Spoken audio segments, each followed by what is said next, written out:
Shall I go ahead? And welcome, Dr. Klein. Yes, thank you. All right.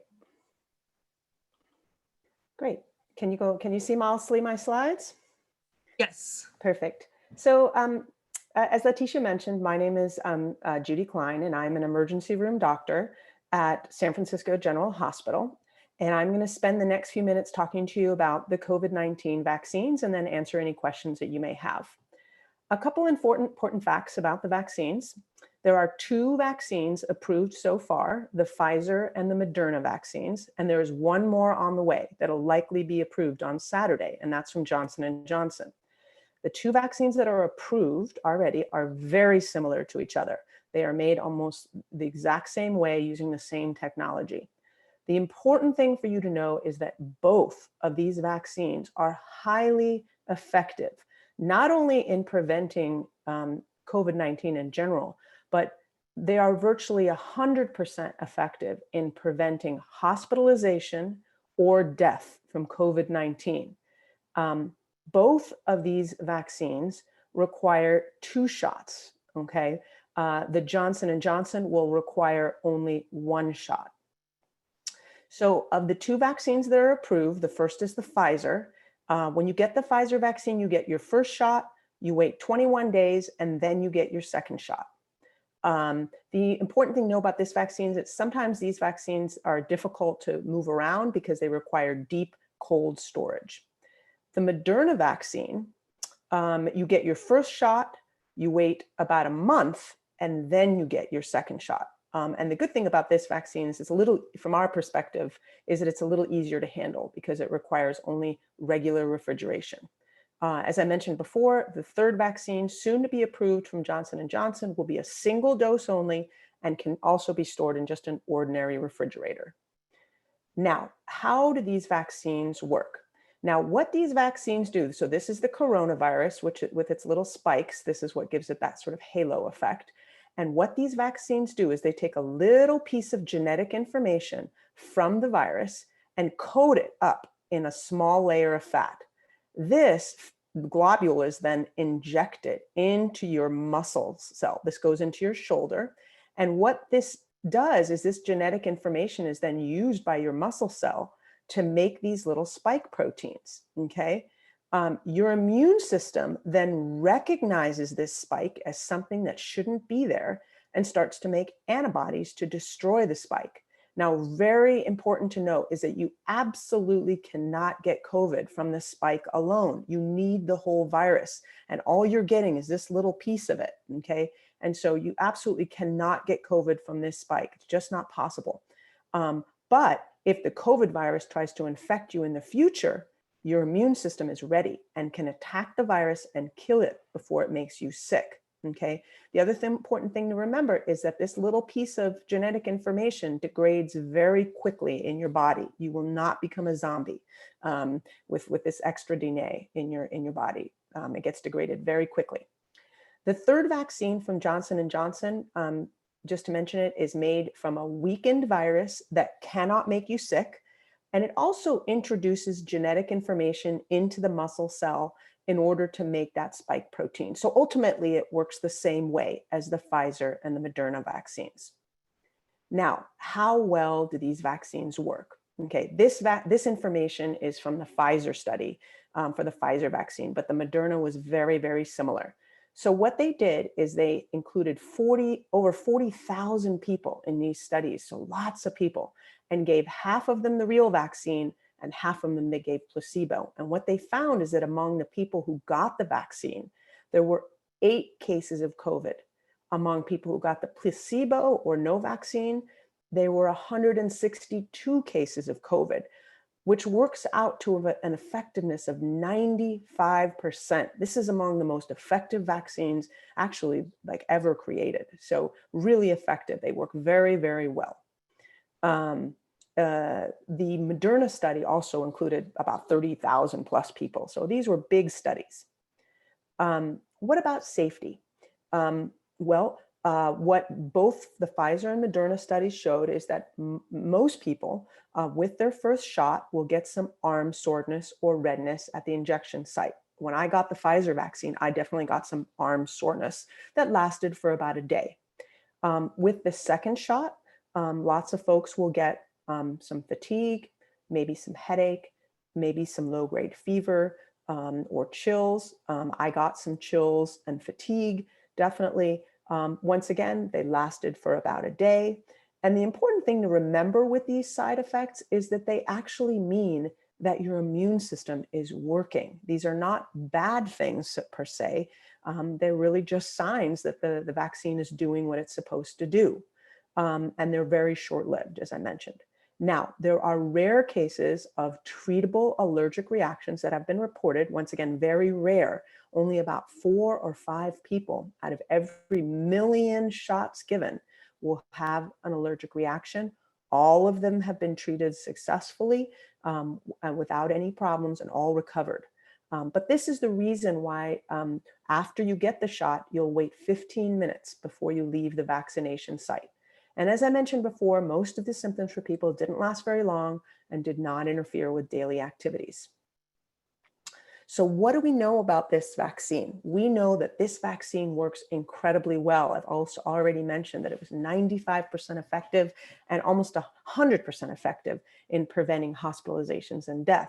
But the important thing is that it works well in all different kinds of people. So older people as well as younger people, men, women, equally effective across all age groups, whether people were 30 or 80, they both got really effective protection from the vaccine. It worked. They did the studies in people who were Black, who were brown, who were Asian, Pacific Islander. They included all different races and ethnicities, and the vaccine worked just as well in every group. And that also, they looked at people with obesity and high blood pressure, diabetes, and all these people, the vaccine worked really, really well, okay? And important for you to know is that this vaccine is free. You do not need insurance. It is being paid for by the federal government in this country. So what are we not so sure about yet? And actually, some of these questions we now have answers to as of the last couple of days. So when they did these studies and they looked at effectiveness, what they were looking at is, does the vaccine prevent COVID that you have symptoms with? But we all know that you can have COVID and not have any symptoms, right? So does this vaccine prevent infection without symptoms? Because we worry that if we can still get infection without symptoms, that we can give it to other people without knowing it. And we now actually have some information on that. And a lot of that is now coming from information coming out of Israel, which has vaccinated a large share of its population and is providing real-time information to Pfizer, the vaccine manufacturer that they're using. And what they found is that there is a greater than 80% reduction in COVID disease without symptoms. And this translates to a much lower likelihood of transmitting the disease. So this is really good news. Are there any additional rare immediate side effects or long-term side effects? Not that we're seeing. We've given about 65 million doses of vaccine in this country, and we're just not seeing significant immediate side effects. And then long-term effects, it's too early to know, but just so you know, in the past, with other vaccines that we've developed, any major side effects were really seen within 2 months. And we're long past that, and we're not seeing anything yet, okay? What about with pregnancy? Now, pregnant women were not included in these studies, but women did get pregnant during the study, and they and their babies were just fine. We give lots of vaccines to pregnant women without any harm. And we know that pregnant women are at greater risk of COVID. So that's why a large group of obstetrician specialists, so doctors that take care of women having babies around the country, have recommended that pregnant women should strongly consider getting the vaccine, particularly if they are outside the home. If you're pregnant, it's important to talk to your doctor about getting the vaccine. And the same is true for breastfeeding. We give lots of vaccines to breastfeeding women, and we know it's good for them to pass along immunity to their babies. What about kids? Right now, kids have not been approved for the vaccine yet. The Pfizer can be given down to the age of 16 and the Moderna down to the age of 18. Right now, kids down to the age of 12 are being studied, soon to be followed by kids down to age 5. And we should know by summer, early fall, whether this vaccine is safe and effective in kids down to the age of 12. Fortunately, COVID is a very, very rarely a serious disease in children. By December, out of the nearly 320,000 deaths that we'd seen up at that point in the United States, there were only 260 kids under the age of 18 who had died. And by comparison, in the 2018 flu year, there were likely about 600 flu deaths in children. So, just a third, not even a half of the number of flu deaths that we've seen. How long will the protection last? Great question. We just don't know that yet. And will we need booster shots? Also a question we just don't know yet. So when you're making a decision on the vaccine and asking yourself, is it right for me? Ask yourself, am I exposed to the virus in my work or home? Am I at risk of serious disease, like you're over 65? Do you have high blood pressure, diabetes, obesity, a problem with your heart, lungs, or immune system? Do you interact or live with someone at high risk who has one of these conditions? And how much has the pandemic impacted your life? And then you want to compare your concerns about your risks from the vaccine with your risk of COVID-19. And I can help you answer, hopefully, some of your questions. Now, about a week or two after you get both vaccines, you will be nearly completely protected from serious COVID disease, hospitalization, and death. Your life will change, and I can attest to that. And you may start to socialize normally with other vaccinated people. Your interactions with non-vaccinated people will not change that much, however, until enough people get vaccinated or get COVID that the virus dies down to a very low level. And that's what people refer to as herd immunity. Until then, it'll still be important to practice the three most important aspects of preventing disease transmission: physical distancing, masking, and getting good ventilation. And remember, the best ventilation is outdoors. There's very low risk of getting disease when you're outdoors. So this was my experience. This was my first dose and my second dose. I got the Pfizer vaccine. I work in the emergency department, so I am exposed to people with COVID every day that I'm at work. And the biggest reason I got the vaccine is that I felt it was very important for me to be able to continue to work to help my patients. It was also important for me not to bring the virus home to my family because I wanted to keep them safe and make it possible for my child to go to school in person. With my first dose, as I mentioned, I got a bit of a sore arm. And with my second dose, I had some body aches and chills and fatigue that all went away in about a day. I'm currently working in my own community to help vaccinate people and answer questions about the vaccine. And I'd love to answer any questions you may have about the vaccine. And I think I will stop there.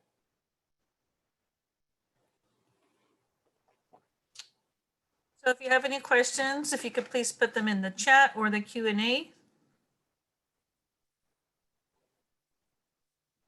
Looks like there's one question there. If all the three vaccines are made in the same way, then why do two of them have 2 shots and the third one only 1? That's a great question. The 2 vaccines that are made the exact same way both have 2 shots, the Pfizer and Moderna. The Johnson & Johnson is a little bit different because it uses a very weakened virus to introduce the genetic information. Frankly, that's we don't know entirely the answer to that question, but the Johnson & Johnson folks felt that after 1 shot, they got as much protection as they needed for people, whereas the folks in Pfizer and Moderna felt that 2 shots gave the best protection. So. Thank you. There's another question. What about people if they have a fatty liver disease? Are they okay to take the vaccine or not? Yes, so that's a good question. Fatty liver disease is part of something that we call metabolic syndrome that can include things like high cholesterol and diabetes. And not only is it safe for people with fatty liver disease, it's actually important that people with fatty liver disease get it because you're higher risk for getting more serious COVID disease. So you really want to make sure you're protected. There's also a question, will we need to get the vaccine every year? Yeah, well, that's a great question, and one, unfortunately, that we can't answer yet. The people that are in the studies, as well as more people, what we call phase 4 studies, are being followed. And what they're being followed to look for is how long does that protection, that 95% effectiveness, how long does that go on for? And once those people are followed out for a year or 2 years, we'll know the answer to that question, but we just don't know that right now. Thank you. There's another question. If I work as a housekeeper, do I qualify as an essential worker? I think you should, but I think that's a question that probably varies from county to county. Right now, I know what absolutely qualifies as an essential worker are educators, people who work in the food industry, grocery store worker, agricultural workers, um, uh, and thereafter it's different in different counties. So I would just suggest you check with the county recommendations.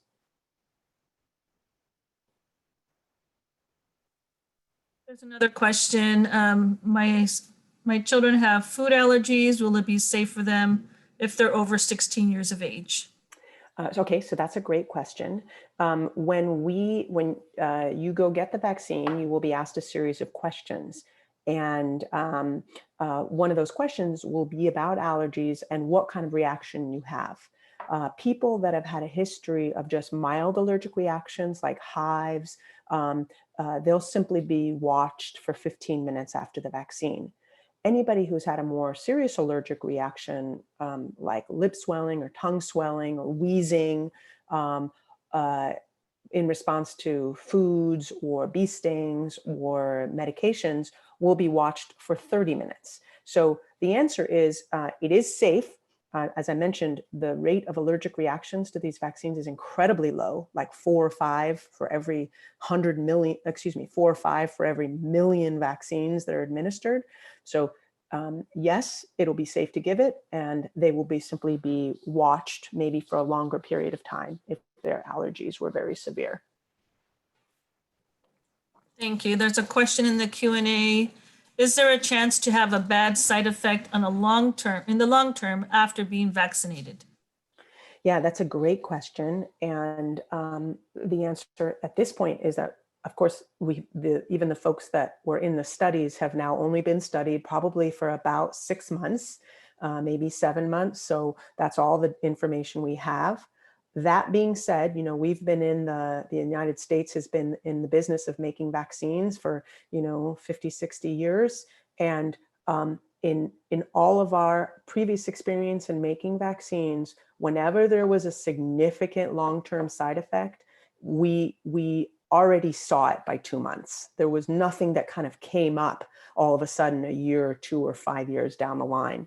So if we're going to base it on our prior experience, I'd say that we're probably seeing what we're going to see. And what we see so far is that it's actually a very safe vaccine. Both vaccines that were approved are very safe.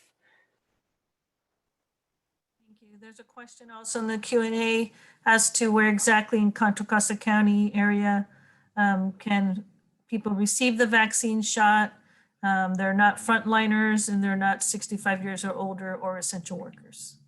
Yeah, so every county, if you Google Contra Costa Health and Human Services, or HHS, they will have a COVID vaccine page that'll tell you where you can get vaccines in your own community. In terms of and where you can get it, whether you're a frontline worker, 65-year-old, or an essential worker, it's going to be the same place. There's a variety of county-sponsored sites. There are medical clinics. There's going to be pharmacies.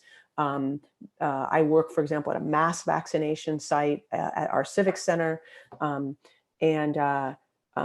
going to your county's Health and Human Services COVID vaccine webpage is where you will find information on when it's your turn and where to get the vaccination.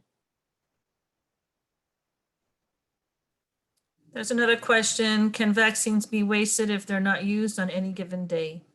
That's a great question. I can only, so really the goal of all of us working at these vaccine sites is never to waste vaccine.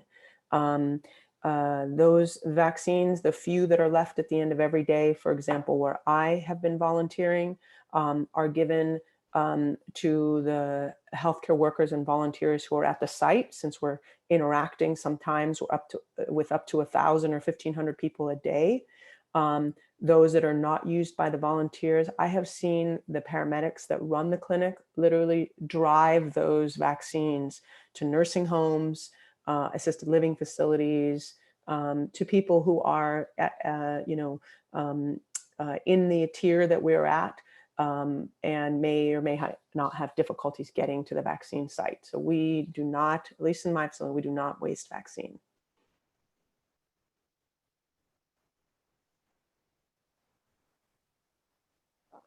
Looks like there's a question. Are you allowed to choose what brand of the vaccine you get? I think that's probably going to be phased out. Up till now, you actually have been, but the problem is that what really limits what vaccine we're able to give is vaccine supply. Some weeks we have more Moderna, some weeks we have more Pfizer, and that just has to do with the vaccine manufacturers. And rather than be really inefficient with our appointments, essentially, we give you, most counties are now going to be giving you what they have. Since the two vaccines that are now available are so similar, and then even the Johnson & Johnson is equally effective in preventing severe COVID, so hospitalization and death, that my recommendation is that whatever you're offered, you should take. So I know that's what I would do. Thank you. And in the chat, I did put a link for information in Contra Costa County vaccine information. It's in the chat. And I also put the link for myturn.california.gov, where you can see if you qualify yet for the vaccine or not. Thank you. There's also a question here. My husband has history of stroke last year. Is the COVID vaccine shot okay for him? And will there be any side effects for him? Yeah, so having had a stroke, my guess is that he also likely has some other medical comorbidities. So not only is it okay, but it's highly recommended because he's likely in a higher risk group for severe disease. And as I mentioned, this vaccine prevents about, almost completely, like almost 100% prevents hospitalization or death from COVID. And the side effects will be no different than ones that I got or ones that anyone else got who hasn't had a stroke.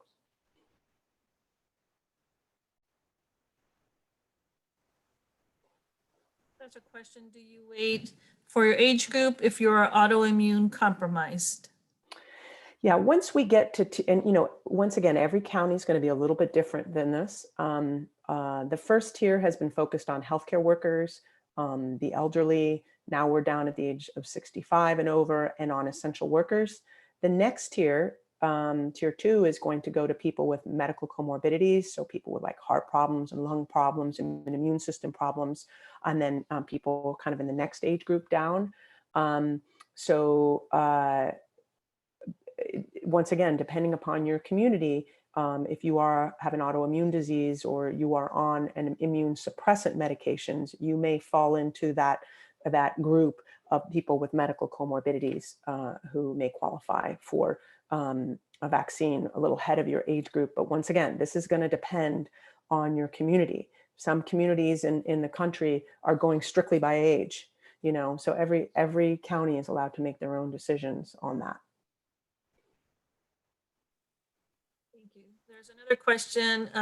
If my son has a mental illness and takes medications, what are the chances of interactions for him? There were quite a broad variety of people in the vaccine trials taking a broad variety of medications, and there were no issues with interactions between medications and the vaccine. Now, just so you know, people who may be taking immune suppressant medications, they're not going to have any problems with having a bad reaction to the vaccine. But if they're taking immune suppressant medications, if the point of the vaccine is to stimulate their your immune system, the vaccine may just not be as effective. So that's just important to know. Thank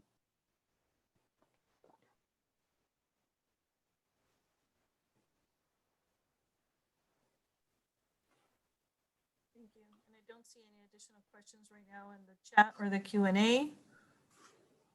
We'll wait another minute.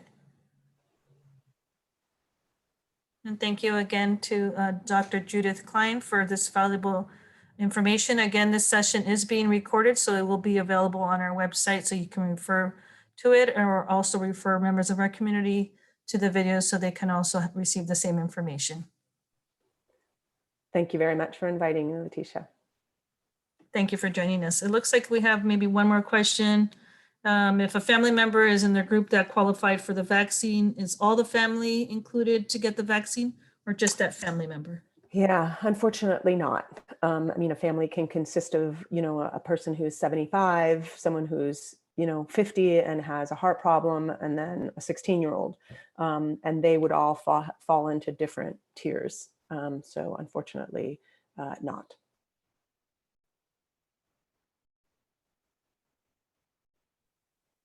All right, thank you so much, Dr. Klein, for joining us this evening, and for Pittsburgh Unified District parents and families for joining us.